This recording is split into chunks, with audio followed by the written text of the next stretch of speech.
আপনারা দেখছেন সেই মিছিল শুভেন্দু অধিকারী নেতৃত্বে। কিছুক্ষণ আগেই বীরভূমের তিলপাড়া ব্যারাজে যান শুভেন্দু অধিকারী, বালি চুরির অভিযোগ করেন এবং বিজেপি ক্ষমতা এলে সব বন্ধ করে দেব বলে হুঙ্কার দেন শুভেন্দু অধিকারী।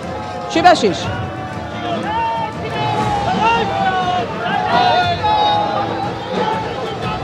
দেখো, এই মুহূর্তে আমরা দেখতে পাচ্ছি বীরভূমের সিউড়ি বিধানসভার অন্তর্গত রাজনগর এলাকায় মিছিল করছেন রাজ্যের বিরোধী দলনেতা শুভেন্দু অধিকারী। আমি একবার যাওয়ার চেষ্টা করব শুভেন্দু অধিকারীর কাছে। ঠিক কি বিলি করা? বামদা আমাদের 15 বছরের প্রধান, আমাদের জয়েন করছেন, আজকে আমাদের পার্টিতে জয়েন করে গেলেন। ছবি আমরা দেখতে পাচ্ছি শুভেন্দু অধিকারী, তিনি উপস্থিত রয়েছেন।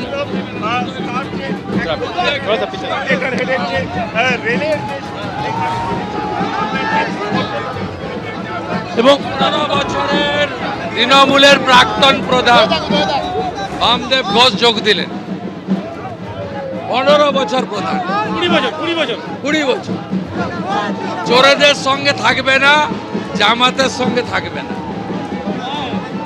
বন্দে মাতরম, বিজেপি জিন্দাবাদ, বামদেব দা স্বাগতম।